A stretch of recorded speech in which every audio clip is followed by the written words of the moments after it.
Assalamualaikum warahmatullahi wabarakatuh.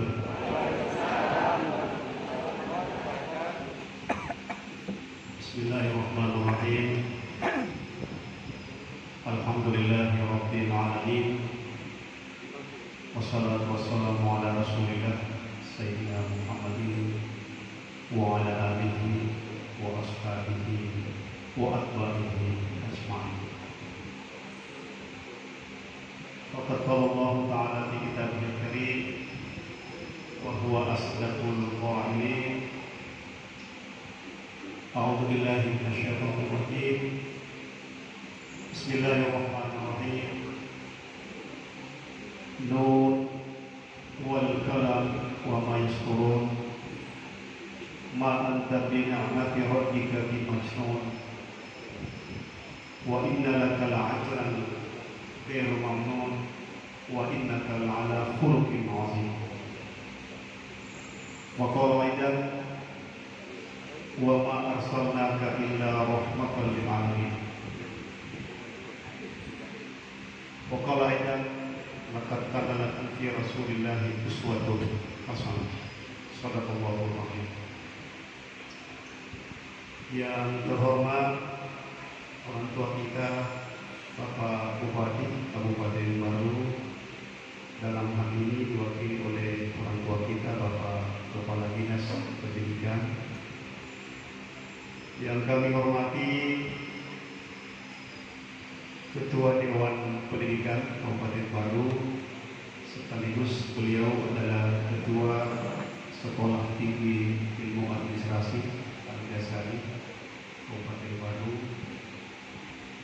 Yang kami hormati Bapak yang mewakili Ketua PGRI Kabupaten Baru, orang tua kita yang baru saja mengabdi selaku koordinator pengawas Kabupaten Baru.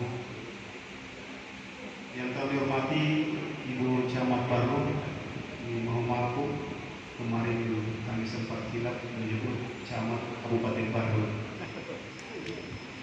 Saking groginya kami berbicara di hadapan anggota, sehingga Ibu Camat yang berdampingan duduk dengan Ibu Ketua DPD Kemenang Kabupaten Baru, kami menyebut Camat Kabupaten Baru.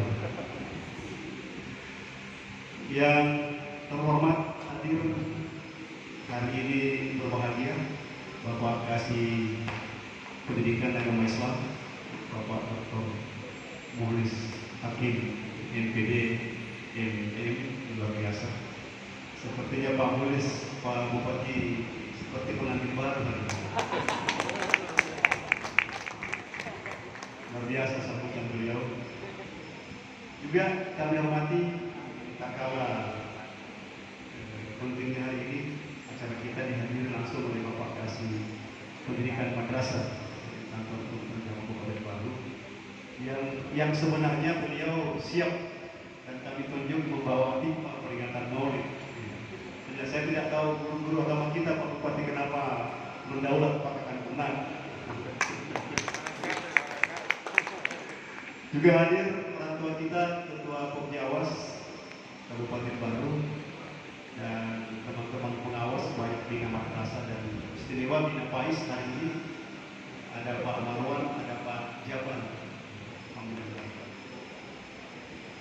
ada Pak Hasan. Wah, ini Pak Hasan selalu kita lupa ini. Jadi orang tua kita sekaligus anak muda kita. Mohon maaf Pak Dokter, ini beliau harus mensupport. Yang kami hormati Bapak Menteri Agama Kecamatan Baru, Pak Kawan. Rupanya Pak Kadis suka dekat-dekat dengan Pak Kawan. Mudah-mudahan suka dengannya Pak Kawan, jangan minta dinikahkan. Hati-hati teman-teman. Mohon maaf orang ini kami kedatangan tamu terhormat dari Irjen yang selalu menentukan kalau datang. Hati-hati, jangan ada dua agama yang macam-macam mau melangkahi PP 10. Hati-hati Pak Kawan dengan Pak Kadis. 4 orang Pak Kadis hari ini datang. Kemarin datang rencananya 2 pekan. Ini ada laporan, ya hati-hati.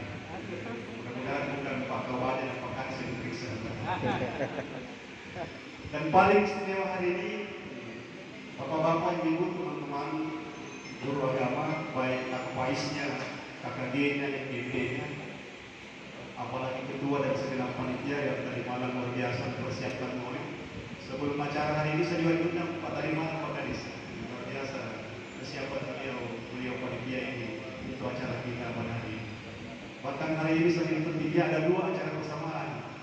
Oleh Andre Guruntak juga mengundang kami jam 9 ke acaranya, peringatan Maulid Kerukunan Santri Asal Baru Kesan Akrab bersamaan.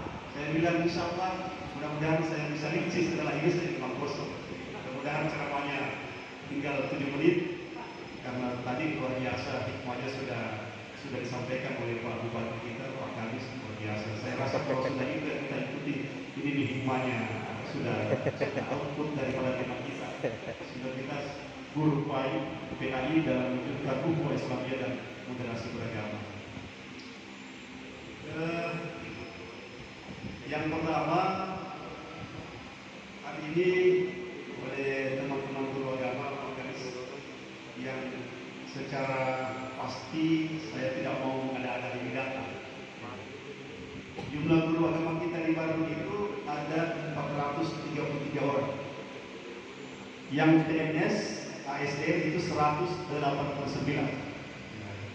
Kemudian yang non PNS 244 orang. Biasa. Kami laporkan ke Pak Kadis, tidak apa sebelum ceramah ini sambutan sedikit. Dari 433 guru, baik PNS maupun non PNS itu alhamdulillah kami siapkan anggaran untuk sertifikasi guru agama tahun ini kurang lebih 5 miliar. Ini mungkin karena jumlah kita masih di bawah dari Kabupaten Pangkep kemarin. Terakhir di Pangkep itu kami siapkan IPA-nya hampir 10 miliar. Karena memang harus diakui jumlah masyarakat Pangkep yang sekolah itu luar biasa banyaknya dibanding kita. Kalau jumlah penduduk Pangkep itu sudah 370 ribuan. Kalau kita di Baru kurang lebih 180 ribuan. Jadi wajar. Tapi di Kemenak justru yang luar biasa, jumlah SN Kemenak lebih banyak daripada jumlah SN di Kemenak Pangkep. Kenapa? Ternyata jumlah madrasah kita ternyata lebih banyak daripada jumlah madrasah yang ada di Pangkep. Kita punya madrasah itu 67 madrasah. Yang negeri hanya 4. Yang selebihnya itu 63 itu adalah yayasan DDI, Taufik, kemudian Muhammadiyah. Alhamdulillah. Itu yang pertama kami laporkan. Yang kedua, hikmah maulid didalami. Kita sepakat dari SD, dari SMP, dari SMA, baik Hidayah, Sanawiyah, waktu kita belajar itu selalu kita hafal tanggal 12 Rabiul Awal. Bahkan ada lagunya itu dari 17 Rabiul Awal kita diajarkan, ditanamkan nilai-nilai bahwa tanggal 12 Rabiul Awal itu hari lahirnya Rasulullah SAW. Hanya mungkin kami tambahkan bahwa ternyata tanggal 12 Rabiul Awal pada diri Rasul SAW itu adalah tanggal yang penuh sejarah, yang sangat bermakna, berarti dalam hidup Rasul. Kenapa? Ternyata pada tanggal 12 Rabiul Awal di samping hari lahirnya Rasulullah SAW itu ternyata ada 2 peristiwa yang besar terjadi selain hari lahirnya. Kalau hari lahirnya tanggal 12 Rabiul Awal itu tahun gajah yang kita pelajari, kita dengar namanya tahun Al-Fil yang diabadikan oleh Allah dalam Al-Quran dalam surah Al-Fil. Alam tara kaifa fa'ala rabbuka bi ashabil fil. Tahukah kamu? Alam tara kaifa fa'ala rabbuka bi ashabil fil. Dengan tentara gajah saat itu. Dan ternyata hari lahirnya Rasul itu bertepatan pada saat Panglima Abraha yang ingin menghancurkan Makkahul Mukarramah, kota Ka'bah di kota Makkahul Mukarramah itu ternyata dihancurkan oleh Allah sebelum masuk kota Makkah dengan pasukan burung yang namanya burung abadi. didahului dengan alam tara. Tahukah kita apa itu alam tara? Kita buka buku tafsir. Kita tahu bahwa yang hadir ini guru agama di sekolah, guru agama sekolah, SD, SMP, SMA, SMK. Kalau di madrasah, guru agamanya itu alhamdulillah sudah ada spesifikasinya. Ada guru Al-Quran hadis, ada guru akhlak, ada guru fikih, ada guru sejarah, tari. Kalau di sekolah, guru agama. Apa yang ingin saya sampaikan, bahwa ternyata guru agama di sekolah itu luar biasa amanahnya negara kepada kita. Karena semua ilmu agama harus dikuasai. Tidak sama guru madrasah, guru fikih, khusus fikih, guru hadis, guru sejarah. Teman-teman guru agama, semua ilmu agama harus dikuasai. Dan itulah kelebihannya guru agama. Makanya negara tidak sia-sia mengurus guru agama. Bayangkan Pak Gadis, guru agama ini diurus oleh dua institusi, Menteri Pendidikan dan Menteri Agama. Pemda yang bayarkan gajinya, sertifikasinya oleh Kementerian Agama. Karena kenapa? Memang dia harus mengetahui semua ilmu agama. Kalau guru madrasah, cukup ilmu fikih, karena dia guru fikih. Cukup hadis, karena dia guru hadis. Sejarah, karena dia guru tarikh, SKI. Tapi dia guru agama, semua ilmu agama dia harus ketahui. Jadi pantas-pantas kalau guru agama tidak disertifikasi oleh Kemenang. Alam tara kaifa, ternyata dalam ilmu ulumul Quran itu alam tara adalah kata-kata pawati surah, membuka surah. Nanti kalau guru agama pulang ke rumah buka, Mr. Google bisa kita dapatkan Mr. Google. Kalau tidak puas di Google, buka kitab tafsir, ilmu tafsir. Dalam Al-Quran ternyata ada istilahnya pawati surah, membuka surah. Dan ternyata pawati surah itu ada 10 macam. Ayat yang saya baca tadi, Nun, wal qalam. Ternyata Nun itu pawati surah. Alif Lam Mim. Kalau guru agama baca Alif Lam Mim. Tapi kalau orang yang belajar mengaji pertama, dia baca Al-Lam. Kalau guru agama baca Yasin. Tapi guru agama baca Yasin. Orang yang belajar baca Quran dia baca Yasin. Ha-Mim. Tulisannya Ha-Mam. Dibaca Ha-Mim. Itu pawati surah. Wal asri. Was-samai zatil buruj. Wal lail. Alam tara kaifa. Itu ternyata pawati surah. Itu luar biasa. Kenapa ada pawati surah? Ternyata pawati surah itu adalah karena orang Arab ketika itu keahliannya pandai membaca puisi, pandai berdebat, bermujadalah. Makanya Allah menyertakan kepada Rasulnya Muhammad SAW dengan kitab suci yang namanya Al-Quran, yang bisa mengalahkan kepintaran puitisasinya orang-orang Arab ketika itu. Mereka kaget ketika Allah mengatakan Nun. Apa itu Nun? Untuk menarik perhatian mereka, Allah membuat pawati surah. Karena orang Arab ketika itu pandai berdialog, pandai berpuisi, luar biasa. Bahasanya tinggi orang Arab, syairnya tinggi. Maka diutuslah Rasulullah dengan kitab sucinya yang lengkap, yang bisa mengalahkan syair orang Arab. Makanya Al-Quran disebut solusi atas problematika saat.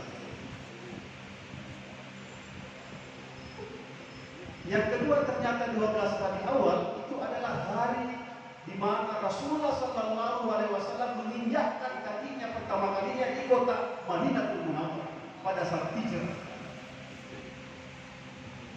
Di mana pada saat awal hijrah, 1 Rabi awal, Rasulullah berada di kota Mekah. Dengan strategi Rasul, dalam sejarah kita membaca bahwa Rasul menyuruh Ali bin Abi Thalib tidur di atas dipannya. Kemudian orang kafir Quraisy mengira bahwa itu Rasulullah yang tidur. Nanti kemudian Rasulullah dengan strategi meninggalkan Makkah menuju Jabal Jabal Nur, sembunyi di sana Rasul, kemudian jalan ke Madinah dan ternyata tiba di Madinah pada tanggal 12 Rabiul. Itu tepatnya pada tanggal 30 September 622 Hijriah. Kalau lahirnya itu tanggal 21 April 571 Miladiah atau Masehi. Pertama kali di Madinah pada tanggal 30 September 622 Miladiah. Dan terakhir ternyata 12 Rabiul Awal adalah hari wafatnya Rasulullah SAW. Terjadi pada tanggal 8 Juni 633 Masehi. Jadi 12 Rabiul Awal ternyata bermakna, dan ini harus diketahui oleh keluarga. Kemudian yang kedua, kenapa ada maulid? Apakah yang tidak pernah dilaksanakan oleh Nabi itu semua bid'ah? Atau pertanyaannya begini, apakah yang tidak dilaksanakan oleh Nabi kita tidak bisa laksanakan? Atau kita balik definisinya, definisi bid'ah. Apakah definisi bid'ah itu sudah tepat? Apakah semua yang tidak dilaksanakan oleh Nabi itu bid'ah? Apakah itu definisi tepat? Atau kita sempurnakan, kita luruskan?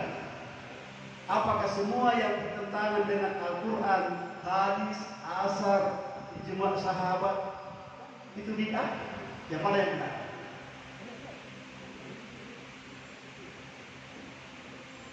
Ya. Karena ini yang membuat masyarakat muslim. Kalau kita sepakat bahwa bid'ah itu adalah apa yang bertentangan dengan nas Al-Quran, hadis, asar, ijma' sahabat, itulah yang bid'ah. Yang mana yang benar? Yang kedua, karena ternyata luar biasa, imam-imam hadis yang menghafal hadis sampai 300.000 hadis, 250.000 hadis. Ya. Al-Hajar Al-Asqalani ya Pak Kasih, yang menghafal 220.000 hadis Rasul, menyuruh kita maulid. Luar biasa. Tiba-tiba ada ustaz yang hafal hadis 3, hadisnya didapat dari laptopnya baterainya lemah. Nanti sampai di rumah dibuka lagi laptopnya, jadi apa hadisnya? Mengatakan itu bid'ah. Nah, ini yang harus kita introspeksi. Luar biasa.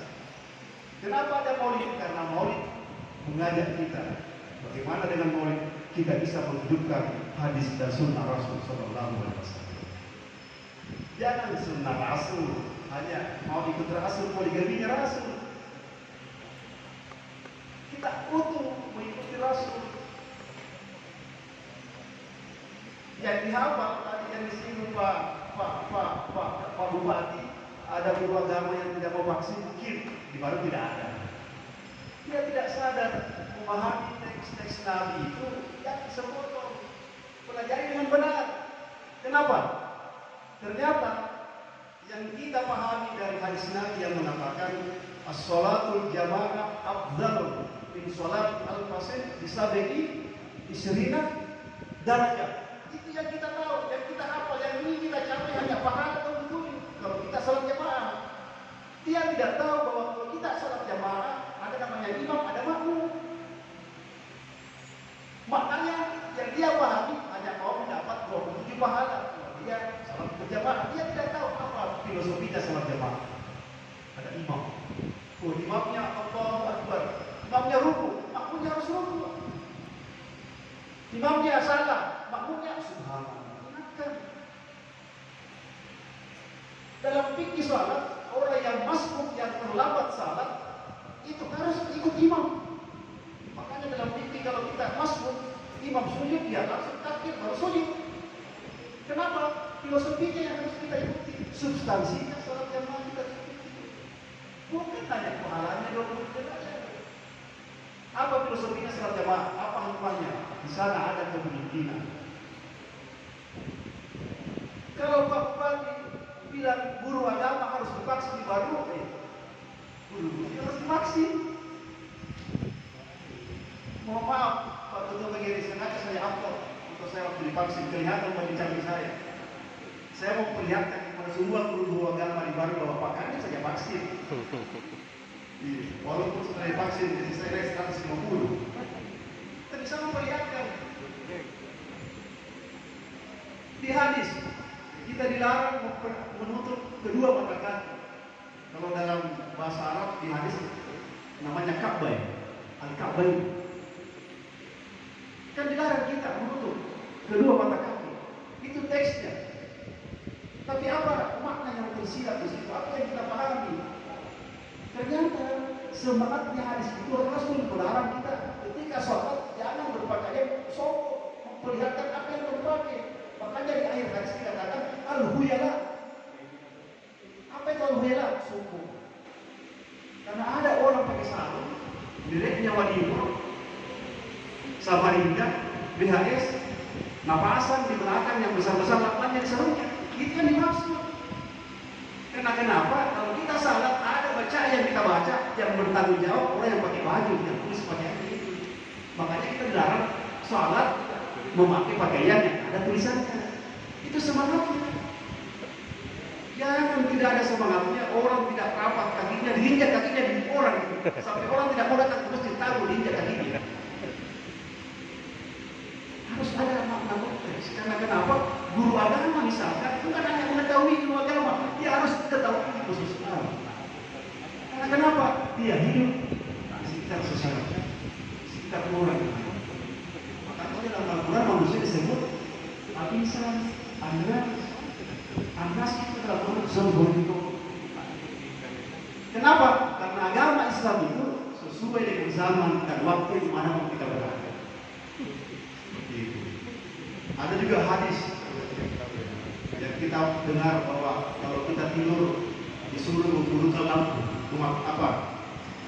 mengopkan lampu, tiga lampu. Betul. Tapi dipahami kenapa Nabi suruh dibunuh lampu. Ternyata saat itu Rasulullah SAW anjurkan sahabatnya bunuh lampu ketika itu karena ia mengkhawatirkan kalau lampu nyala tidak dilihat oleh pasukan musuh kaum kafir. Coba lihat di Batam atau di Makassar. Kalau malam kita padamkan lampu depan rumah, kira-kira kalau tidak hilang barang-barangnya. Tapi harus dipahami kenapa Nabi disuruh bunuh lampu. Ternyata dari pendekatan medis ada benarnya. Di dalam kamar kalau malam mau tidur padamkan lampu. Padamkan lampu. Kenapa dipadamkan lampu? Karena ternyata cahaya itu bisa menjadi kita. Ini yang benar. Kita pahami Al-Quran, hadis. Jangan paham tekstual, pelajari dulu. Apalagi guru agama. Guru agama luar biasa. Dia harus tahu ilmu hadis, ilmu tafsir, ilmu fikih. Kemudian terakhir Pak Bupati, Pak Ketua, ada 3 dalam Al-Quran. Nanti kita kaji, siapa tahu masih ada tambahan. Ternyata memang Allah mengakui Rasulullah SAW. Pertama ketika Allah mengatakan wa innaka la'ala khuluqin azim. Memang Allah sudah memberikan memberikan merek, memberikan pengakuan bahwa Rasulullah itu wa innaka la'ala khuluqin azim. Kamu Muhammad punya akhlak yang tinggi. Ternyata ayat itu ada sebab musuhnya. Ada konteksnya ayat itu. Ketika ayat itu diturunkan oleh Allah luar biasa. Ketika Rasulullah SAW dia berdakwah di tempat itu, Rasulullah di Paribatu sampai kepalanya berdarah. Pulang di rumah, orang yang pertama melihat Rasulullah pulang anaknya, seorang gadis yang namanya Fatimah, yang kelak menjadi istri Ali bin Abi. Malaikat menawarkan kepada Rasulullah, ya Rasulullah, maukah kamu mengatakan malaikat berdoa, gunung-gunung itu saya angkat akan melempar gunung-gunung itu kepada kaum-kaum yang sudah melemparkan? Apa kata Rasulullah? Tidak usah, karena mereka tidak tahu siapa saya. Yang kedua di surah Al-Ahzab, laqad kana lakum fi Rasulillahi uswatun hasanah. Ternyata juga punya sebab usul ayat. Apa yang terjadi ketika itu? Ternyata ketika itu terjadi perang Hakka, di mana orang kafir luar biasa banyaknya membunuh Rasulullah SAW. Ternyata ada sahabat yang otaknya jenius mengusulkan kepada Rasulullah, namanya Salman Al-Farisi. Ya Rasulullah, ada usul saya Rasulullah. Apa itu? Sebelum musuh masuk cari kita, mari kita berusaha menggali parit. Apa bahasa barunya parit? Lubang ya? Dentrang. Parit. Pada saat disuruhkan oleh sahabat Salman Al-Farisi, siapa yang pertama menggali parit? Rasulullah SAW. Tidak pernah Rasulullah seperti itu. Dia yang luar biasa.